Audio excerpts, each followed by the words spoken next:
ಧಿಕ್ಕಾರ ಧಿಕ್ಕಾರ ಎಂಎಲ್ಎಗೆ ಧಿಕ್ಕಾರ ಧಿಕ್ಕಾರ ಧಿಕ್ಕಾರ ಎಂಎಲ್ಎಗೆ ಧಿಕ್ಕಾರ ಧಿಕ್ಕಾರ ಧಿಕ್ಕಾರ ಎಂಎಲ್ಎ ನೀವ್ ಯಾಕೆ ಬರ್ತಾ ಇಲ್ಲ ಇಲ್ಲಿ? ಎ.ಸಿ. ಶ್ರೀನಿವಾಸ್ ಅವರು ನಿಮ್ಗೇನೆ ಡೈರೆಕ್ಟ್ ಕ್ವಶನ್ ಮಾಡ್ತಾ ಇರೋದು. ಇಲ್ಲಿ ಬಂದು ಜನರನ್ನ ಮಾತಾಡಿ ಸಮಸ್ಯೆಗಳನ್ನ ಪರಿಹಾರ ತಗೊಂಡ್ ಬನ್ನಿ.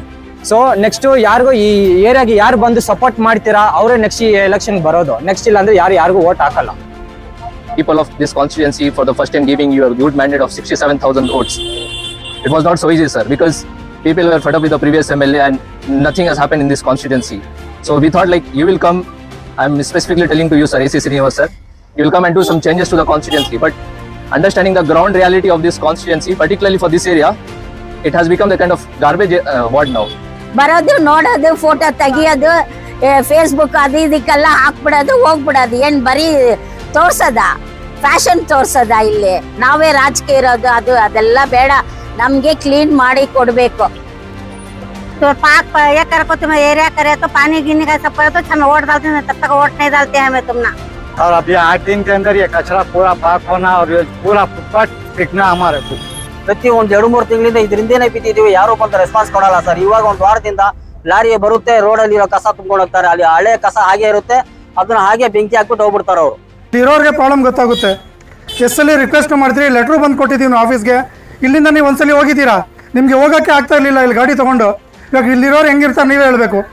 ಇಲ್ಲಿ ರೋಡು ಇಲ್ಲ, ಕಸ ಹಾಕ್ತಿದ್ದೀರಾ, ಮತ್ತು ಮಕ್ಕಳು ಬಂದು ನೋಡಿ ಎಷ್ಟು ಪ್ರಾಬ್ಲಮ್ ಆಗುತ್ತೆ. ಏಜ್ ಆಗಿರೋರು ಇದ್ದಾರೆ. ದಯವಿಟ್ಟು ಒಂದು ಮನವಿ ನಮ್ಮ MLA ಅವ್ರಿಗೆ, ಇದು ಬಂದು ಇದು ಮಾಡಿ ಫಿನಿಶ್ ಮಾಡಬೇಕಿದು. ಇಲ್ಲಾಂದರೆ ಇದೆಲ್ಲ ಕಸ ನಿಮ್ಮ ಆಫೀಸ್ ಹತ್ರ ಇರುತ್ತೆ. ಇಲ್ಲ ಅಂದ್ರೆ ನೆಕ್ಸ್ಟ್ ಏರಿಯಾದಿಂದ ಯಾರಿಗೂ ವೋಟ್ ಹಾಕಲ್ಲ. ಇದು ನಾವು ಯೂತ್ ನಾವು ಡಿಸೈಡ್ ಮಾಡಿರೋದು. ಸುಮ್ನೆ ಸಾಯ್ತೀವಿ ನಾವು ಇಲ್ಲಿ. ಇವ್ರಿಗೆ ಹೇಳಿದ್ರೆ ಅವ್ರು ಹೇಳಿದ್ರೆ ಇವ್ರು ಅಂತ. ಈ ಕಚಡ ಎಷ್ಟು ವರ್ಷ ಇರೋದು ಇಲ್ಲಿ. ನೀವು ಒಂದು ಹೊಸ ರೂಲ್ ಮಾಡಿದ್ದೀರಾ GB ಅವರು. ಯಾರು ರೋಡ್ ನಲ್ಲಿ ಕಸ ಎಸಿತಾರ ಅವ್ರಿಗೆ ನೀವು QR ಕೋಡ್ ನೋಡ್ಕೊಂಡು ಅದರಲ್ಲಿ ಅಡ್ರೆಸ್ ಎಲ್ಲ ನೋಡ್ಕೊಂಡು ಅವ್ರ ಮನೆ ಮುಂದೆ ಹೋಗಿ ಕಸ ಮತ್ತೆ ಅಲ್ಲಿ ನೀವು ಹಾಕ್ತಾ ಇದ್ದೀರಾ. ಇವಾಗ ಈ ಕಸ, ಈ ಹಿಂದೆ ಇರುವ ಕಸ ಯಾರು ಎತ್ಬೇಕಾಗಿತ್ತು? GB ಅವ್ರು ಎತ್ಬೇಕಾಗಿತ್ತು. MLA ಅವ್ರ ಕೆಲಸ ಇದು. ನೀವು ಎದ್ಲಿಲ್ಲ, ನೀವು ಕೆಲಸ ಸರಿಯಾಗಿ ಮಾಡ್ತಾ ಇಲ್ಲ ಅಂದ್ರೆ ಈ ಕಸ ಎಲ್ಲಿ ಹಾಕ್ಬೇಕು? ಸೊ ಈ ಕಸ ತಂದ್ಬಿಟ್ಟು ನಿಮ್ ಹತ್ರನೇ ನಾವು ಹಾಕ್ತಿವಿ. ನೀರು ಬಂದ್ಬಿಟ್ರೆ ನಡೆಯಕ್ ಆಗ್ತಾ ಇಲ್ಲ, ತುಂಬಾ ಗಲೀಜ್ ಆಗ್ತಾರೆ. ಯಾವಾಗ ನೋಡಿ ಈ ಏರಿಯಾದಲ್ಲಿ ಗಲೀಜು ವಾಸನೆ ಬರುತ್ತೆ, ಆಚೆಗಡೆ ಬಂದು ಕೂತ್ಕೊಂಡು ಕೂಡ ಆಗ್ತಾ ಇಲ್ಲ. ಧಿಕ್ಕಾರ ಧಿಕ್ಕಾರ ಎಂಎಲ್ಎಗೆ ಧಿಕ್ಕಾರ ಧಿಕ್ಕಾರ ಧಿಕ್ಕಾರ ಎಂಎಲ್ಎಗೆ ಧಿಕ್ಕಾರ ಧಿಕ್ಕಾರ ಧಿಕ್ಕಾರ ಎಂಎಲ್ಎಗೆ ಧಿಕ್ಕಾರ ಧಿಕ್ಕಾರ ಧಿಕ್ಕಾರ ಎಂಎಲ್ಎಗೆ ಧಿಕ್ಕಾರ ಧಿಕ್ಕಾರ ಎಂಎಲ್ಎಗೆ ಧಿಕ್ಕಾರ ಧಿಕ್ಕಾರ ಧಿಕ್ಕಾರ GBAಗೆ ಧಿಕ್ಕಾರ GBAಗೆ ಧಿಕ್ಕಾರ ಧಿಕ್ಕಾರ ಧಿಕ್ಕಾರ GBAಗೆ ಧಿಕ್ಕಾರ ಧಿಕ್ಕಾರ ಧಿಕ್ಕಾರ GBAಗೆ ಧಿಕ್ಕಾರ ಧಿಕ್ಕಾರ. ನನ್ನ ಹೆಸರು ಶಫೀವುಲ್ಲಾ ಖಾನ್, ವಾರ್ಡ್ ನಂಬರ್ 48, ಬ್ಯಾಂಗ್ಳೂರ್ 32 ನಲ್ಲಿ, ಟ್ರಾವೆಲ್ ಬೈ ಚಂದ್ರ. ಇದು opposite CMA women's college, NP factory main road. ಇಲ್ಲಿ ತುಂಬಾ ಸಮಸ್ಯೆಗಳು, ಸೋಷಿಯಲ್ ಸಮಸ್ಯೆಗಳು ತುಂಬಾ ಇದಾವೆ. ಒಂದು ಮುಖ್ಯವಾದ ಸಮಸ್ಯೆ ಏನಂದ್ರೆ ಗಾರ್ಬೇಜ್ ಸಮಸ್ಯೆ. ಇಲ್ಲಿ ತುಂಬಾ ಗಾರ್ಬೇಜ್ ಎಲ್ಲ ಏರಿಯಾನಲ್ಲಿ ಬಂದು ಇಲ್ಲಿ ಗಾರ್ಬೇಜ್ ಹಾಕ್ತಾರೆ. ಇಲ್ಲಿ ನೋಡಿ ಹೆಂಗಿದೆ ಅಲ್ಲಿ ಗಾರ್ಬೇಜ್. ಕ್ಲೀನ್ ಮಾಡಿ ಮಾಡಿ ಸುಸ್ತಾಗಿ ಬಿಡ್ತಾ ಇದೀವಿ. 1-2 ತಿಂಗಳಿಂದ ಕಂಪ್ಲೇಂಟ್ ರೇಸ್ ಮಾಡಿ ಸುಸ್ತಾಗಿ ಬಿಟ್ಟಿದೆ. 2 ತಿಂಗಳ ಹಿಂದ್ಗಡೆ ಕಂಪ್ಲೇಂಟ್ ರೇಸ್ ಮಾಡಿದ್ದು, ನಿನ್ನೆ ರೆಸ್ಪಾನ್ಸ್ ಬಂದಿದೆ. ಅಷ್ಟು ತುಂಬಾ ರೆಸ್ಪಾನ್ಸ್ ಲೇಟು. ಬಂದ್ರೂ ಏನು ಜಾಸ್ತಿ ಕೆಲಸ ಆಗಲ್ಲ. ಗಾಡಿಗಳು ಬರ್ತವೆ, ಸ್ವಲ್ಪ ಕಚರ ಎತ್ಕೊಂಡು ಹೋಗ್ಬಿಡ್ತಾವೆ. ಅದೇನು ಎಫೆಕ್ಟೇ ಆಗ್ತಾ ಇಲ್ಲ. ಇಲ್ಲಿ ಮಕ್ಕಳಿಗೆ ತುಂಬಾ ಕಾಯಿಲೆಗಳು, ಹೆಲ್ತ್ ಇಶ್ಯೂಸ್ ತುಂಬಾ ಜಾಸ್ತಿ ಆಗ್ತದೆ. ಮಕ್ಕಳಿಗೆಲ್ಲ ಅಲ್ಲ, ದೊಡ್ಡವ್ರಿಗೆ, ವಯಸ್ಸಾಗಿರೋರ್ಗೆ ತುಂಬಾ ಹೆಲ್ತ್ ಇಶ್ಯೂಸ್ ಆಗ್ತದೆ.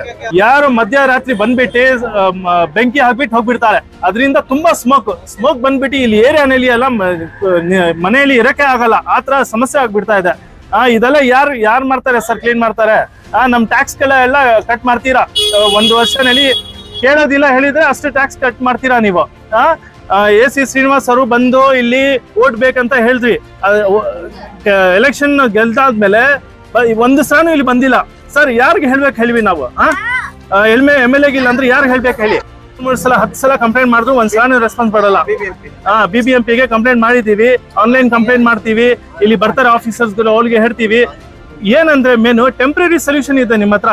ಡೈಲಿ ಗಾಡಿ ಬಂದ್ರೆ ಬರ್ತವೆ, ಇಲ್ಲಾಂದ್ರೆ ಇಲ್ಲ. ಬಂದ್ರೆ ಸ್ವಲ್ಪ ಕಚರ ಎತ್ಕೊಂಡು ಹೋಗ್ಬಿಡ್ತಾರೆ ಸುಮ್ನೆ ಹೆಸರಿಗೆ. ಜಾಸ್ತಿ ಏನು ಎಫೆಕ್ಟ್ ಆಗ್ತಲ್ಲ ಸರ್. ಒಂದ್ ಪರ್ಮನೆಂಟ್ ಸೊಲ್ಯೂಷನ್ ತಗೊಂಡ್ ಬನ್ನಿ ಸರ್. ಏನ್ ಇದು 21st ಜನರೇಷನ್ ಇದು ಜನಿಯಾಯಿ ಈ ತರ ಜನರೇಷನ್ ಅಲ್ಲಿ ನಿಮ್ಗೆ ಕಚರ ಕ್ಲೀನ್ ಮಾಡಕ್ಕೆ ಬರ್ತಾ ಇಲ್ವಾ ಸರ್? ಏನಾದ್ರು ಮಾಡಿ ಸರ್. ಇಲ್ಲಿ ಜನರು ಏನ್ ಮಾಡ್ಬೇಕು ಹೇಳಿ? ಟ್ಯಾಕ್ಸ್ ಎಲ್ಲ ಕಟ್ ಮಾಡ್ತಾರೆ, ನಮ್ ಪ್ರಾಪರ್ಟಿ ವ್ಯಾಲ್ಯೂ ಎಲ್ಲ ಕೆಳಗಡೆ ಹೋಗ್ತಾ ಇದೀವಿ. ನೀವೇ ಯಾರ್ಗ್ ಹೇಳ್ಬೇಕು ಹೇಳಿ? ನಾವು ಸೋಷಿಯಲ್ ಪ್ರಾಬ್ಲಮ್ ಇರೋದು ನಿಮ್ಗೆ ಅದಕ್ಕೆ ತಾನು ಎಕ್ಕಿರೋದು. ನಾವು ಸುಮ್ನೆ ಇದ್ರೆ ಆಗಲ್ಲ ಸರ್ ಇದು. ಇಲ್ಲಿ ಇರೋರು ತುಂಬಾ ಕಷ್ಟ ಪಡ್ತಾ ಇದ್ದೀವಿ. ಎಲ್ಲರಿಗೂ ರೋಗ ಬಂದಿದೆ. ಎಷ್ಟೋ ಜನ ಸತ್ತೋದ್ರು. ಹೋಗಿ BBMP ಎಲ್ಲಿ ಕಂಪ್ಲೇಂಟ್ ಮಾಡಿದ್ರೇನು ಕ್ಲೀನ್ ಮಾಡ್ತಾರೆ, ಹೋಗ್ಬಿಡ್ತಾರೆ. ಯಾರು ರೆಸ್ಪಾನ್ಸ್ ತಗೊಂತಾ ಇಲ್ಲ. ಅದಕ್ಕೆ BBMP ಕಾರ್ಪೊರೇಷನ್ ಅವ್ರಿಗೂ ಕಂಪ್ಲೇಂಟ್ ಮಾಡ್ತೀವಿ, MLA ಆಗಿ ಎಲ್ಲರಿಗೂ ಹೇಳ್ತೀವಿ. ಯಾರು ಏನು ರೆಸ್ಪಾನ್ಸ್ ಇಲ್ಲ. ಇಲ್ಲಿ ಬಂದು ನಮ್ಗೆ ಈ ಸರಿ ಅಟ್ಲೀಸ್ಟ್ ಈ ಸರಿ ಆದ್ರೂ ಬಂದು ಕ್ಲೀನ್ ಮಾಡೇ ಹೋಗ್ಬೇಕು. ನಮ್ಗೆ ಯಾವಾಗ್ಲೂ ಬೆಂಕಿ ಹಚ್ಬಿಡ್ತಾರೆ. ಬೆಂಕಿ ಹಚ್ಚಿದ್ರೆ ನಾವೇ ಹೋಗಿ ಎಲ್ಲ ಇದ್ ಮಾಡೋದು. ನಾವು ನೀರ್ ತಗೊಂಡು ಮನೆಯಿಂದ ಹಚ್ಚಿದ್ರು, ಆಮೇಲೆ ಬರುತ್ತೆ ವ್ಯಾನ್, ಆಮೇಲೆ ಬರ್ತಾರೆ. ಏನ್ ಮಾಡ್ತಾರೆ? ಹೋಗ್ಬಿಟ್ರೆ ಅಷ್ಟೇ. ಇಲ್ಲಿ ಯಾರು ಹಾಕ್ಬಾರ್ದು. 24 hours ಇರ್ಲಿ. ಅವ್ರು ಯಾರಾದ್ರು ಕ್ಯಾಮ್ರಾ ಹಾಕ್ಸಿ, ಲೈಟ್ 2 ವರ್ಷದಿಂದ ಕೇಳ್ತೀವಿ, ಲೈಟ್ ಹಾಕ್ಸಿಲ್ಲ. ಸ್ಟ್ರೀಟ್ ಲೈಟ್ಸ್ ಏನು ಮಾಡಿಲ್ಲ ಅಂದ್ರೆ ಏನಕ್ಕೆ? ಅಷ್ಟೇ ಅವ್ರ ಆಫೀಸ್ಗೆ ಹಾಕ್ಬಿಡೋಣ ಅಷ್ಟೇ. BBMP ಆಫೀಸ್ಗೆ ಹಾಕ್ಬಿಡ್ತೀವಿ ಎಲ್ಲ ತಗೊಂಡೋಗಿ ಅಷ್ಟೇ. ನೀರು ಸಮಸ್ಯೆನು 2 ತಿಂಗಳಾಯ್ತು ನಮ್ಗೆ ಕಾವೇರಿ ನೀರು ಬಂದು. ನೀವು ಕೇಳಿದ್ರೆ ಪ್ರೈವೇಟ್ ಜಾಗ, ಗೌರ್ಮೆಂಟ್ ಜಾಗ, ಪ್ರೈವೇಟ್ ಜಾಗ, ಗೌರ್ಮೆಂಟ್ ಜಾಗ. ಯಾವನ್ ಬರ್ತಾರೆ ಅಂತಾನೆ ಗೊತ್ತಿಲ್ಲ. ನಂದೂನ್ ಬರ್ತಾರೆ, ನಿಂದು ಯಾರಾದ್ರೂ ಒಬ್ರು ಮಾಡ್ಲಿ. ಗೌರ್ಮೆಂಟ್ ಅಂದ್ರೆ ರಾಜಕೀಯ ಅವ್ರು ಬಂದಿದಾರಲ್ವಾ, ಅವ್ರು ಮಾಡ್ಬೇಕು. ಪ್ರೈವೇಟ್ ಅಂದ್ರೆ ಕರ್ಸಿ, ಪ್ರೈವೇಟ್ ಅವ್ರನ್ನ ಕರ್ಸಿ ಅವ್ರಿಗೂ ಹೇಳ್ಬಿಟ್ಟು ಮಾಡಿ. ಇಲ್ಲಿ ಯಾರು ಕಷ್ಟ ಪಡೋದು? ಯಾರಿಗೆ ಎಷ್ಟು ಹೇಳಿದ್ರೇನು ಯಾರು ರೆಸ್ಪಾನ್ಸ್ ತಗೊಳ್ಳಲ್ಲ. ನನ್ನ ಹೆಸರು ರಮಣಿ. ನನ್ನ ಹೆಸರು ವಾಜಿದುಲ್ಲಾ ಖಾನ್ ಅಂತ. ಸರ್ ತುಂಬಾ ತೊಂದರೆ ಆಗೋಗ್ಬಿಟ್ಟಿದೆ ಸರ್. DK ಶಿವಕುಮಾರ್ ಸರ್, ನಿಮ್ಗೋಸ್ಕರ ರಿಕ್ವೆಸ್ಟ್ ಮಾಡ್ಕೊಂತಾ ಇದೀವಿ. ನಮ್ಗೆ ತುಂಬಾ ಪ್ರಾಬ್ಲಮ್ ಆಗೋಗ್ಬಿಟ್ಟಿದೆ. ಮನೆಯಲ್ಲಿ ಇರಕ್ ಆಗ್ತಾ ಇಲ್ಲ. ವಯಸ್ಸಾದವ್ರು ತುಂಬಾ ಪ್ರಾಬ್ಲಮ್. ನೈಟ್ ಡೇ ಅಲ್ಲಿ ಗಾರ್ಬೇಜ್ ತಗೊಂಡ್ ಹಾಕ್ತಾರೆ, ನೈಟ್ ಹೊತ್ತು ಬೆಂಕಿ ಹಾಕ್ಬಿಟ್ಟು ಹೋಗ್ಬಿಡ್ತಾರೆ ಸರ್. ನೈಟಲ್ಲಿ ಮನೇಲಿ ಇರೋಕ್ ಆಗಲ್ಲ. ಸಿಕ್ಕಾಪಟ್ಟೆ ಪ್ರಾಬ್ಲಮ್ ಆಗೋಗ್ಬಿಟ್ಟಿದೆ ಸರ್. ದಯವಿಟ್ಟು ನೀವು ಏನಾದ್ರು ಒಂದು ಆಕ್ಷನ್ ತಗೊಳ್ಳೇಬೇಕು. DK ಶಿವಕುಮಾರ್ ಸರ್, ನಿಮ್ಮ ಹತ್ರ ಕಳೆಕಳೆಯಾಗಿ ನಾವು ಬೇಡಿಕೊಳ್ತಾ ಇದೀವಿ, ಕೇಳ್ಕೊಳ್ತಾ ಇದೀವಿ. ದಯವಿಟ್ಟು ಈ ಮನವಿಯನ್ನು ಸ್ವೀಕರಿಸಿ ಏನಾದ್ರು ಒಂದು ಇದಕ್ಕೆ ಪರಿಹಾರ ಮಾಡಿಕೊಳ್ಳೇಬೇಕು ಸರ್. ಅಕ್ಕಪ್ಪ BBMP ಅವರು ರೆಸ್ಪಾನ್ಸ್ ಮಾಡಲ್ಲ, MLA ಅವರು ರೆಸ್ಪಾನ್ಸ್ ಮಾಡಲ್ಲ. ಇಲ್ಲಿ ಯಾರು ಲೀಡರ್ಗಳು ಅಂತಾನು ನಮ್ಗೆ ಯಾರು ಅಂತಾನು ಗೊತ್ತಿಲ್ಲ ಸರ್. 35-40 ವರ್ಷದಿಂದ ನಾವು ಇಲ್ಲಿ ಇದೀವಿ. ತುಂಬಾ ತೊಂದರೆ ಅನುಭವಿಸ್ತಾ ಇದೀವಿ. ದಯವಿಟ್ಟು ನೀವು ಏನಾದ್ರು ಒಂದು ಇದಕ್ಕೆ ಪರಿಹಾರ ಕೊಳ್ಳೇಬೇಕು ಸರ್. ಕಂಡು ಹಿಡಿಲೇಬೇಕು. ನಿಮ್ಗೆ ರಿಕ್ವೆಸ್ಟ್ ಮಾಡ್ಕೊಂತಾ ಇದೀವಿ. ನಾವು MLAಗೂ ಮಾಡಿದೀವಿ, ಲೀಡರ್ಗಳಿಗೂ ಮಾಡಿದೀವಿ, BBMP ಅವ್ರಿಗೂ ಮಾಡಿದೀವಿ. ಯಾರಾಗ್ತಾರೆ ಏನಂತ ಗೊತ್ತಿಲ್ಲ ಸರ್. ದಯವಿಟ್ಟು ಇದನ್ನ ಏನಾದ್ರು ಒಂದು ಪರಿಹಾರ ಮಾಡ್ಕೊಳ್ಳೇಬೇಕು. ನೀವು ಕಳಕಳಿಯಾಗಿ ನಿಮ್ಮ ಹತ್ರ ನಾವು ಕೇಳ್ಕೊಳ್ತಾ ಇದೀವಿ ಸರ್. ದಯವಿಟ್ಟು ಮಾಡಿ sir. Gaval Byrasandra sir, Gaval Byrasandra MP main road DJ Halli sir. ಇದು CMA ಕಾಲೇಜ್. ಅದು CMA ಕಾಲೇಜ್ ಬೇರೆ ಇದೆ ಸರ್ ಹತ್ರ. ಆದ್ರೂ ರೆಸ್ಪಾನ್ಸ್ ಮಾಡಲ್ಲ sir. Women college. My name is Tawfiq Pasha. I am the resident of this Gaval Besandra constituency, ward number 48. Sir, there are a lot of things I just want to bring it to your notice that it was not easy. That you can understand the situation, sir, how it is. Does it look like a Bangalore? It looked like a proper dump yard, sir. Please understand the reality. Make sure that you understand the emotions of the people, sir. It's not easy because you are the one who have become a leader, right? So it's our right to tell you what is happening here. If no one is listening, what is the point of giving our votes? Our votes are just being utilized and not using the right way, sir. Please take this as an opportunity for you to change this area and make some changes to this area, sir. Thanks a lot. ನನ್ನ ಹೆಸರು ಅಜಯ್ ಕುಮಾರ್. ಇದೇ ನನ್ನ ಮನೆ ಇರೋದು ಇಲ್ಲೇ. So last 2 years ಇಂದ ನಾವು complaint ಮಾಡ್ತಾ ಇದೀವಿ. ನೈಟು ಎಲ್ಲ ಬಂದು ಕಚಡ ಹಾಕ್ತಾರೆ. ಇಲ್ಲಿರೋ ಸೂಪರ್ವೈಸರ್ಗೂ ಬೆಳಿಗ್ಗೆ ನಾವು ಹೇಳ್ತೀವಿ. ನೈಟಲ್ಲಿ 2-3 ಗಂಟೆ ತನಕ ನಾನು ಡ್ಯೂಟಿ ಮಾಡ್ತೀನಿ. ಅಲ್ಲಿ ಯಾರಾದ್ರು ಬಂದ್ ಆಗಿದ್ರೆ ಇದು ಮಾಡೋದು ನಾನು ನೋಡ್ತಾ ಇರ್ತೀನಿ. ಈ ಜನಗಳು ಬಂದು ನೋಡ್ತಾರೆ ಎಷ್ಟು ಕಷ್ಟ ಪಡ್ತಾ ಇದಾರೆ. ನೈಟಲ್ಲಿ ಬಂದು ಇಲ್ಲಿ ಎಲ್ಲ ಕಚಡ ಹಾಕ್ಬಿಟ್ಟು ಹಂಗೆ ಬೆಂಕಿ ಹಚ್ಬಿಟ್ಟು ಹೋಗ್ತಾರೆ. ಇಲ್ಲಿ ನೋಡಿ ಎಲ್ಲ ನಿನ್ನೆ ಮುನ್ನೆಲ್ಲ ಇದೆಲ್ಲ ಬಂದ್ಬಿಟ್ಟು ಬೆಂಕಿ ಹಚ್ಚಿ ಫೈರ್ ಇಂಜಿನ್ ಎಲ್ಲ ಬಂದಿದೆ. ಇದು 3ನೇ ಸತಿ ಆಗಿರೋದು. ಇದು 3ನೇ ಸತಿ ಆಗಿರೋದು. ಇನ್ನು ಇವಾಗ ತನಕ ಯಾರು ಬಂದು ಒಂದು ಆಕ್ಷನ್ ತಗೊಂಡಿಲ್ಲ. ಸೊ 3 ಸತಿ ಬಂದಿದೆ ಫೈರ್ ಇಂಜಿನ್. ಸೊ ಅದರಿಂದ ಈ ಟ್ರಾನ್ಸ್ಫಾರ್ಮ್ ಇದಾಗಿದೆ. ಲಾಸ್ಟ್ ಟೈಮ್ ಸ್ವಲ್ಪ ಬಿಟ್ಟಿದ್ರೆ ಟ್ರಾನ್ಸ್ಫಾರ್ಮ್ ಹೋಗ್ತಾ ಇತ್ತು. ನೋಡಿ ಪಕ್ಕದಲ್ಲಿ ಮನೆ ಎಲ್ಲ ಇದೆ, ವಯಸ್ಸನವರೆಲ್ಲ ಇದ್ದಾರೆ. ಈ ಏರಿಯಾಗೆ ಇವಾಗ್ಲೂ ಯಾರಾದ್ರೂ ಒಂದು ಗಾಡಿ ಬುಕ್ ಮಾಡಿದ್ರು, ಪೋರ್ಟರ್ ಬುಕ್ ಮಾಡಿದ್ರೆ ಯಾರು ಬರೋಕ್ ಯೋಚನೆ ಮಾಡ್ತಾರೆ. ಯಾಕಂದ್ರೆ ಎಲ್ಲರೂ ಈ ಕಚಡ ಇದೆ, ಕಚಡ ಏರಿಯಾ ಅಂತ ಆಗಿದೆ. ಸೊ ಇಲ್ಲಿರೋರೆಲ್ಲ ಜನಗಳು ಇವರು ಓಟ್ ಹಾಕ್ತಾರೆ. ಯಾರೇನು ಸುಮ್ಮನೆ ಇಲ್ಲ, ಎಲ್ಲರೂ ಓಟ್ ಹಾಕಿದ್ದಾರೆ. ಯೂತ್ ಮೆಂಬರ್ಸ್ ಎಷ್ಟೊಂದು ಜನ ಇದ್ದಾರೆ, ಎಲ್ಲ ಕಷ್ಟ ಪಡ್ತಾ ಇದಾರೆ. ಮತ್ತೆ ಏನ್ ಯೂಸ್? ನಿಮ್ಗೆಲ್ಲ ಓಟ್ ಹಾಕಿ ನಿಮ್ಗೆಲ್ಲ ಕೇಳ್ತೀವಿ. ಇವಾಗ್ಲೂ ಹೇಳ್ತೀವಿ, ಶ್ರೀನಿವಾಸ ಮೂರ್ತಿ ಸರ್ ನೀವು ಇನ್ನೂ ಇವಾಗ ತನಕ ಒಂದ್ಸತಿನ ಈ ಕಡೆ ಬಂದಿಲ್ಲ. ಬನ್ನಿ ಫಸ್ಟ್ ಇಲ್ಲಿ problem, public problem AC Srinivas ಅವರು, ಸಾರಿ ಅವರು ಸ್ವಲ್ಪ ಬನ್ನಿ, ಬಂದ್ಬಿಟ್ಟು ಯಾರ್ದು ಏನ್ ಪ್ರಾಬ್ಲಮ್ ಇದೆ ಮೇನ್ ನಮ್ಗೆ ಬೇಕಾಗಿರೋದು ಇದು. ಇದು ನಾವು ಕಂಪ್ಲೇಂಟ್ ಮಾಡಿದ್ರೆ ಅವ್ರು ಏನ್ ಹೇಳ್ತಾರೆ ಗೌರ್ಮೆಂಟ್ ಅಲ್ಲ ಇದು ಪ್ರೈವೇಟ್ ಅಂತಾರೆ, ಪ್ರೈವೇಟ್ ಅವ್ರು ಕೇಳಿದ್ರೆ ಗೌರ್ಮೆಂಟ್ ಅಂತಾರೆ. ಯಾರು ಏನ್ ಆಕ್ಷನ್ ಬರೀ ಬರ್ತಾರೆ ನೋಡ್ತಾರೆ ಹೋಗ್ತಾರೆ. ಇವಾಗ ಮುನ್ನೇನು ಇಲ್ಲಿ ಜಗಳ ಆಯ್ತು, ಯಾರೋ ಇದು ಮಾಡ್ಬಿಟ್ಟು ಎಲ್ಲ ಬೆಂಕಿ ಹಚ್ಬಿಟ್ಟು ಫುಲ್ ಫೈರ್ ಆಯ್ತು, ಸಾವಾಗ್ಲೂ ಯಾರು ಬಂದಿಲ್ಲ, ಎಲ್ಲ ನಾವು ನೋಡ್ತಾ ಇದ್ವಿ. ಸೊ ನೈಟ್ ಅಲ್ಲಿ ಮಲ್ಕುವಾಗ ನಮಗೂ ಕಷ್ಟ ಆಗ್ತೈತೆ. ಸಡನ್ ಆಗಿ ಫೈರ್ ಆಯ್ತು ಅಂದ್ರೆ ಯಾರ ಮನೆಗೆ ಏನಾಗುತ್ತೆ ಅಂತ ಗೊತ್ತಾಗ್ಲಿ. ಇವಾಗ ಟ್ರಾನ್ಸ್ಫಾರ್ಮ್ ಬಸ್ ಅಂದ್ರೆ ಎಲ್ಲರ ಮನೆಗೆ ಇದಾಗುತ್ತೆ, ಸರ್ಕ್ಯೂಟ್ ಆಗೇ ಆಗುತ್ತೆ. ಸೊ ಬನ್ನಿ ಸ್ವಲ್ಪ ಹೆಲ್ಪ್ ಮಾಡಿ, ಇದೆಲ್ಲ ನಾವು ಬೇಡ್ಕೊಂಡು ಕೇಳ್ತಾ ಇರೋದು. ಇಲ್ಲ ಅಂದ್ರೆ ನೆಕ್ಸ್ಟ್ ಈ ಏರಿಯಾ ಇಂದ ಯಾರಿಗೂ ಓಟ್ ಹಾಕಲ್ಲ. ಇದು ನಾವು ಯೂತ್ ನಾವು ಡಿಸೈಡ್ ಮಾಡಿರೋದು. ಸೊ ನೆಕ್ಸ್ಟ್ ಯಾರಿಗೂ ಈ ಏರಿಯಾಗೆ ಯಾರು ಬಂದು ಸಪೋರ್ಟ್ ಮಾಡ್ತೀರಾ ಅವರೇ ನೆಕ್ಸ್ಟ್ ಈ ಎಲೆಕ್ಷನ್ ಬರೋದು. ನೆಕ್ಸ್ಟ್ ಇಲ್ಲ ಅಂದ್ರೆ ಯಾರಿಗೂ ಓಟ್ ಹಾಕಲ್ಲ. ಈ ಏರಿಯಾದ ನಿವಾಸಿ ಆಗಿದ್ದೀನಿ. ಆಲ್ಮೋಸ್ಟ್ ಆಲ್ ಎಷ್ಟೋ ಸಲ ನಾವು ನಮ್ಮ MLA ಆಗಲಿ ನಮ್ಮ ಕಾರ್ಪೊರೇಟ್ ಆಗಲಿ ಬೇರೆಯವ್ರಿಗೆ ಎಲ್ಲರಿಗೂ ಇದು ಏನೇನೋ ಕೊಟ್ಟಿದ್ದೀವಿ ಮನವಿ, ಆದರೆ ಯಾವುದೇ ರೀತಿಯಾದ ಇದು ಮಾಡಿಲ್ಲ, ರೆಸ್ಪಾನ್ಸ್ ಸಿಗ್ತಾ ಇಲ್ಲ ನಮಗೆ. ಇಲ್ಲಿ ಜಾಸ್ತಿ ತೊಂದರೆ ಆಗ್ತದೆ. ಏಜ್ ಆಗಿರೋರು ಇದ್ದಾರೆ, ಚಿಕ್ಕ ಮಕ್ಕಳು ಇದ್ದಾರೆ. ಬಂದು ನೋಡಿ, ಒಂದು ಏನೇನೋದ್ರೆ ಒಂದು ಇತ್ತು ಪ್ರಾಬ್ಲಮ್ ಇರುತ್ತೆ. ದಯವಿಟ್ಟು ನಾವು ಮನವಿ ಮಾಡ್ತೀವಿ ನಮ್ಮ MLAಗೆ, ಈ ಒಂದು ವಾರದಲ್ಲಿ ಇದಾಗಿಲ್ಲ ಅಂದರೆ ಇದೆಲ್ಲ ತುಂಬ್ಕೊಂಡು ಬಂದು ನಿಮ್ಮ ಆಫೀಸ್ ಹತ್ರ ಹಾಕ್ತೀವಿ. ಯಾಕಂದರೆ ಎಷ್ಟೋ ರಿಕ್ವೆಸ್ಟ್ ಮಾಡಿದ್ರಿ, ನಿಮ್ಗೆ ಯಾವುದೇ ನೀವು ರೆಸ್ಪಾನ್ಸ್ ಕೊಡ್ತಾ ಇಲ್ಲ ನಮಗೆ. ಎಷ್ಟಲ್ಲಿ ರಿಕ್ವೆಸ್ಟ್ ಮಾಡ್ಬೇಕು ಹೇಳಿ? ಯಾರಿಗಾದ್ರು ಕಳಿಸ್ಬಿಡ್ತಾರೆ, ಬರ್ತಾರೆ ಸುಮ್ಮನೆ ಇದು ಮಾಡಿಬಿಡ್ತಾರೆ, ಆಯ್ತಪ್ಪ ಅಂತ ಹೊರಡ್ಬಿಡ್ತೀರಾ. ಇಲ್ಲಿ ಇರೋರಿಗೆ ಪ್ರಾಬ್ಲಮ್ ಗೊತ್ತಾಗುತ್ತೆ. ಎಷ್ಟಲ್ಲಿ ರಿಕ್ವೆಸ್ಟ್ ಮಾಡಿದ್ರಿ, ಲೆಟ್ರು ಬಂದು ಕೊಟ್ಟಿದ್ದೀವಿ ನಾವು ಆಫೀಸ್ಗೆ. ಇಲ್ಲಿಂದ ನೀವು ಒಂದ್ಸಲಿ ಹೋಗಿದ್ದೀರಾ, ನಿಮಗೆ ಹೋಗೋಕ್ಕೆ ಆಗ್ತಾ ಇರಲಿಲ್ಲ ಇಲ್ಲಿ ಗಾಡಿ ತೊಗೊಂಡು. ಇವಾಗ ಇಲ್ಲಿರೋರು ಹೆಂಗಿರ್ತಾರೆ ನೀವೇ ಹೇಳಬೇಕು. ಇಲ್ಲಿ ರೋಡು ಇಲ್ಲ, ಕಸ ಹಾಕ್ತಿದ್ದೀರಾ, ಮತ್ತು ಮಕ್ಳು ಬಂದು ನೋಡಿ ಎಷ್ಟು ಪ್ರಾಬ್ಲಮ್ ಆಗುತ್ತೆ. ಏಜ್ ಆಗಿರೋರು ಇದ್ದಾರೆ. ದಯವಿಟ್ಟು ಒಂದು ಮನವಿ ನಮ್ಮ MLA ಅವ್ರಿಗೆ, ಇದು ಬಂದು ಇದು ಮಾಡಿ ಫಿನಿಶ್ ಮಾಡಬೇಕಿದು. ಇಲ್ಲಾಂದರೆ ಇದೆಲ್ಲ ಕಸ ನಿಮ್ಮ ಆಫೀಸ್ ಹತ್ರ ಇರುತ್ತೆ. मेरा नाम फारूक है। मैंने 15 दिन पहले भी यहाँ पर पूरा दिखाया था कि कचरा ये साफ होना चाहिए, लेकिन कुछ भी साफ नहीं हुआ।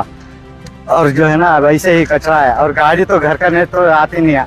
2 महीने हो गया गाड़ी कचरे के आके, और रात में तो लगा के टाटा AC के अंदर का कचरा भेजते हैं, और पूरा इधर डोबी में भेजा हूँ उसके साथ, पूरा टेम्पो भर के ले लगा के कचरा डालते हैं, लेकिन कोई भी रिस्पॉन्ड नहीं दे रहे हैं। और अब ये 8 दिन के अंदर ये कचरा पूरा पाक होना, और ये पूरा फुटपाथ टिकना, हमारे फुटपाथ जैसा पाक रहना चाहिए, वैसा आगे करके कुछ मार्शल को खड़ाइए और फाइन डालिए। यहाँ पर कोई भी कचरा ला के डाले, फाइन डालिए। फाइन डालकर क्या है सो ऑब्जेक्शन भी उठाइए, लेकिन अभी तक कुछ नहीं हुआ है। 8 दिन के अंदर पूरा होना चाहिए, नहीं तो ये पूरा कचरा ले लेके आके पूरा ऑफिस के सामने डालते हैं। MLA के घर के सामने ही ला के डालेंगे हम लोग। ಸರ್ GBA ಕಮಿಷನರ್ಗೆ ಕಂಪ್ಲೇಂಟ್ ಕೊಟ್ಟು 15 ದಿವಸ ಆಗಿದೆ. ಇವಾಗ ಮತ್ತೆ ನಾವು ಎಲ್ಲ ಲೋಕಲ್ಸ್ ಇಲ್ಲಿ ಸೇರಿದೀವಿ. ನಮ್ದು ಏನ್ ಡಿಮಾಂಡ್ ಅಂದ್ರೆ ಲಾಸ್ಟ್ 8 ದಿವಸ ಮತ್ತೆ ನಿಮ್ಗೆ ನಾವು ಟೈಮ್ ಕೊಡ್ತೀವಿ. ಈ 8 ದಿವಸದಲ್ಲಿ ನೀವು ಇಲ್ಲಿಂದ ಕಸ ಎತ್ತಲಿಲ್ಲ ಅಂದ್ರೆ ನೀವು ಒಂದು ಹೊಸ ರೂಲ್ ಮಾಡಿದ್ದೀರಾ GBA ಅವರು. ಯಾರು ರೋಡ್ ನಲ್ಲಿ ಕಸ ಎಸಿತಾರ ಅವ್ರಿಗೆ ನೀವು QR ಕೋಡ್ ನೋಡ್ಕೊಂಡು ಅದರಲ್ಲಿ ಅಡ್ರೆಸ್ ಎಲ್ಲ ನೋಡ್ಕೊಂಡು ಅವ್ರ ಮನೆ ಮುಂದೆ ಹೋಗಿ ಕಸ ಮತ್ತೆ ಅಲ್ಲಿ ನೀವು ಹಾಕ್ತಾ ಇದ್ದೀರಾ. ಇವಾಗ ಈ ಕಸ, ಈ ಹಿಂದೆ ಇರುವ ಕಸ ಯಾರು ಎತ್ತಬೇಕಾಗಿತ್ತು? GBA ಅವ್ರು ಎತ್ತಬೇಕಾಗಿತ್ತು. MLA ಅವ್ರ ಕೆಲಸ ಇದು. ನೀವು ಎದ್ಲಿಲ್ಲ, ನೀವು ಕೆಲಸ ಸರಿಯಾಗಿ ಮಾಡ್ತಾ ಇಲ್ಲ ಅಂದ್ರೆ ಈ ಕಸ ಎಲ್ಲಿ ಹಾಕ್ಬೇಕು? ಸೊ ಈ ಕಸ ತಂದ್ಬಿಟ್ಟು ನಿಮ್ ಹತ್ರನೇ ನಾವು ಹಾಕ್ತಿವಿ. GBA ಆಫೀಸ್ ಹತ್ರ ಹಾಕ್ತಿವಿ, MLA ಆಫೀಸ್ ಹತ್ರ ನಾವು ತಗೊಂಡು ನಮ್ ಕಾಸಿಂದ ಒಂದು ದೊಡ್ಡ ಗಾಡಿನಲ್ಲಿ ತಗೊಂಡ್ಬಿಟ್ಟು ಅಲ್ಲಿ ಹಾಕ್ತಿವಿ. ಸೊ ಇದು ನಿಮ್ಗೆ ಲಾಸ್ಟ್ 8 ದಿವಸದಲ್ಲಿ ಕೆಲಸ ಮಾಡೋಕೆ ನಾವು ಅವಕಾಶ ಕೊಡ್ತಾ ಇದೀವಿ. ಪ್ಲೀಸ್ ಕಾವಲ್ ಬೈಸಂದ್ರ ಜನಯಿಂದ NP ಫ್ಯಾಕ್ಟ್ರಿ ಮೇನ್ ರೋಡ್ ಇಂದ ನಿಮ್ಗೆ ಕಂಪ್ಲೇಂಟ್ಸ್ ಬಂದಿದೆ. ಆ ಕಂಪ್ಲೇಂಟ್ಸ್ ನೋಡಿ ಎಷ್ಟು ಮೇಲ್ ಮಾಡಿದೀವಿ. GBA ಕಮಿಷನರ್ಗೆ ಇದೆ, ಇಲ್ಲಿ ನಾರ್ತ್ ಸೈಡ್ ಕಮಿಷನರ್ಗೆ ಇದೆ. ಅವರು ಇದ್ರ ಬಗ್ಗೆ ಇದು ಕೆಲಸ ಮಾಡ್ತಾ ಇಲ್ಲ ಅಂದ್ರೆ ನಾವು ನೆಕ್ಸ್ಟ್ ಅರ್ಬನ್ ಡೆವಲಪ್ಮೆಂಟ್ ಮಿನಿಸ್ಟ್ರಿ ಹತ್ರ ಹೋಗ್ತೀವಿ. ನಿಮ್ಮೆಲ್ಲರ ಬಗ್ಗೆ ಕಂಪ್ಲೇಂಟ್ ನಾವು ಮಾಡ್ತೀವಿ. MLA ಬಗ್ಗೆನೂ ನಾವು ಸಲಿ ಹೇಳಿದ್ದೀವಿ, ಸರ್ ನೀವು ಬಂದು ಇಲ್ಲಿ ನೋಡ್ಬೇಕು ಒಂದ್ಸತಿ ಅಂತ. ನೀವು ಬರೀ ಇದು ಫೇಸ್ಬುಕ್ ನಲ್ಲಿ ವಿಡಿಯೋಸ್ ಹಾಕ್ತಾ ಇದ್ದೀರಾ. ಅಲ್ಲಿ ಒಂದ್ 2-3 ದಿವಸ ಮುಂಚೆ ಎಷ್ಟು ದೊಡ್ಡ ಬೆಂಕಿ, ಫೈರ್ ಬ್ರಿಗೇಡ್ ಬಂದು ಅದನ್ನ ಇದು ಮಾಡಿದ್ದೆ. ಆವಾಗ ನೀವೆಲ್ಲ ಪೋಸ್ಟ್ ನಲ್ಲಿ, ನಿಮ್ ಪೇಜ್ ನಲ್ಲಿ, ನಿಮ್ ಗ್ರೂಪ್ಸ್ ನಲ್ಲಿ ನೀವು ಹೀರೋ ತರ ನೀವು ಸ್ವಲ್ಪ ಸ್ವಂತನ ಪ್ರೊಜೆಕ್ಟ್ ಮಾಡ್ತೀರಾ. ಫಾಸ್ಟೆಸ್ಟ್ ರ್ಯಾಪಿಡ್ ಆಕ್ಷನ್ ಆಗಿದೆ, MLA ಅವರು ನಮ್ಮ ಕ್ಷೇತ್ರನ ಉಳಿಸಿದ್ದಾರೆ ಅಂತ ನೀವು ಆಡ್ಸ್ ಹಾಕ್ತೀರಾ, ವಿಡಿಯೋಸ್ ಹಾಕ್ತೀರಾ. ಸರ್ ಅದು ಒಂದ್ ಮಾಡ್ಬಿಟ್ರೆ ಸಾಕಾಗಲ್ಲ. ಕಸ ಇನ್ನ ಇದೆ. ಫುಟ್ಪಾತ್ ಎಲ್ಲಿದೆ ನೋಡಿ, ಆ ಕಡೆ ಫುಟ್ಪಾತ್ ಕಾಣಿಸಲ್ಲ. ಅಲ್ಲಿ ಅಷ್ಟು ದೊಡ್ಡ ಇದು ಟ್ರಾನ್ಸ್ಫಾರ್ಮರ್ ಇದೆ. ಬೆಂಕಿಯಿಂದ ಏನಾದ್ರು ಲಾಸ್ ಆಗಿದ್ದಿದ್ರೆ ಯಾರು ಕೇಳ್ತಾ ಇದ್ರು ಸರ್? ಸೊ ಇದು ಲಾಸ್ಟ್ 8 ದಿವಸ ನಿಮ್ಗೆ ಟೈಮ್ ಇದೆ. ಇದರಲ್ಲಿ ನೀವು ಕೆಲಸ ಮಾಡ್ಬೇಕು, ಇಲ್ಲ ಅಂದ್ರೆ ನಾವು ನಿಮ್ಮ ஆபீஸ் ಹತ್ರ ತಂದು ಹಾಕ್ಬೇಕು. ஃபர்ஸ்ட் கசடா எங்களுக்கு எடுக்கணும், கிளீனா எடுத்து ஆகணும். வண்டி காடி வரணும். ரெண்டாவது வந்து ரோடு கிளீன் பண்ணி கொடுங்க. யாரு இருந்தாலும் சரி, நாங்க உதவி நாங்க கேக்குறோங்க. இதுக்கு மேல நாங்க ஓட்டே போட மாட்டோம். வேற எதனா உதவி செய்ய மாட்டோம். நாங்க எங்களுக்கு உதவி செஞ்சாதான் நீங்க செய்யணும். நாங்க नहीं भैया, एरिया में कचरा बहुत है, पूरे आदमी बीमार पड़ रहे हैं। पानी नहीं आ रहा सीधा यहाँ, खारा पानी नहीं, मीठा पानी नहीं है, पूरे आदमी बीमार पड़ रहे हैं। बास को ऐसी खराब बात सारी मालूम, आदमी छोटे छोटे बच्चे रहने का एरिया में, एरिया वाले क्या करना बोलो, छोटे गरीबा हमें, गरीबा का अस्पताल में कुछ खर्चा करने बैठना क्या बोलो तुम्हें, हमें सब गरीबा रात खाने वाले, हमें 15-16 साल से एरिया में है समय। ऐसा तुम कर ले तो कैसा हमें वोट कैसा डालना बोलो तुम ना, तो पाक ये कर को तुम्हें एरिया करे तो पानी गिरने का सब करे तो हमें वोट डालते हैं, तब तक वोट नहीं डालते हमें तुम ना। क्या तक रात पूरा जलाते, रात को पूरा बच्चे छोटे छोटे रहने का सांस कैसा खेलना बोलो, सड़ी बास का यहाँ ये एरिया पूरी ऐसी कर रहे हैं आपको आदमी, यहाँ से कचरा लका लका को डाल को, मुर्गी मच्छी क्या लका लका डाल रहे बोलो, हमें गरीब रात खाने वाले बीमार पड़े तो कौन देखते हैं बोलो, छोटे छोटे बच्चे वाले हमें। ಮಳೆ ಬಂದ್ರೆ ನಡೆಯಕ್ಕೆ ಆಗ್ತಿಲ್ಲ, ಅದ್ರ ಫುಟ್ಪಾತ್ ಹೋದ್ರೆ ನಾಯಿ ಗಲೀಜು ಮಾಡುತ್ತೆ, ಈ ನೀರಲ್ಲಿ ಹಂಗೆ ತುಳ್ಕೊಂಡು ಹೋಗ್ತೀವಿ, ಹಂಗೆ ಫ್ಯಾಕ್ಟ್ರಿಗೆ ಹೋಗ್ತೀವಿ, ಇವಾಗ ನೋಡಿ ಬೆಂಕಿ ಹಚ್ಬಿಡ್ತಾರೆ, ಅದು ಯಾರು ಹಚ್ಚಾರ ಗೊತ್ತಿಲ್ಲ, ಬೆಂಕಿ ಹಚ್ಬಿಟ್ಟು ಎಲ್ಲ ಡಸ್ಟ್ ಇದು ಬರುತ್ತೆ ನಮ್ಗೆಲ್ಲ, ಅದು ಕ್ಲೀನ್ ಮಾಡೋದಿಲ್ಲ ಯಾರನ್ನು, ಯಾವಾಗ ನೋಡಿ ಹಿಂಗೆ ಆಗುತ್ತೆ ಸರ್ ಇದು, ನೀರು ಬಂದ್ಬಿಟ್ರೆ ನಡೆಯಕ್ಕೆ ಆಗ್ತಾ ಇಲ್ಲ, ತುಂಬಾ ಗಲೀಜು ಆಗ್ತಾರೆ, ಯಾವಾಗ ನೋಡಿ ಈ ಏರಿಯಾದಲ್ಲಿ ಗಲೀಜು ವಾಸನೆ ಬರುತ್ತೆ, ಆಚೆಗಡೆ ಬಂದು ಕೂತ್ಕೊಂಡು ಆಗ್ತಾ ಇಲ್ಲ, ಒಳಗಡೆ ಇರ್ತೀವಿ, ಮಕ್ಳಿಗೆಲ್ಲ ಕಾಯಿಲೆ ಬರುತ್ತೆ, ಇದು ಹೊಗೆ ಇರುತ್ತಲ್ಲ, ಹೊಗೆ ಸ್ಟ್ರೈಟ್ ಮನೆಗೆ ಬಂದು ಒಂಥರ ಇದಾಗುತ್ತೆ ನಮ್ಗೆಲ್ಲ, ಕ್ಲೀನ್ ಮಾಡಿದ್ರೆ ಒಳ್ಳೇದಾಗುತ್ತೆ ಸರ್.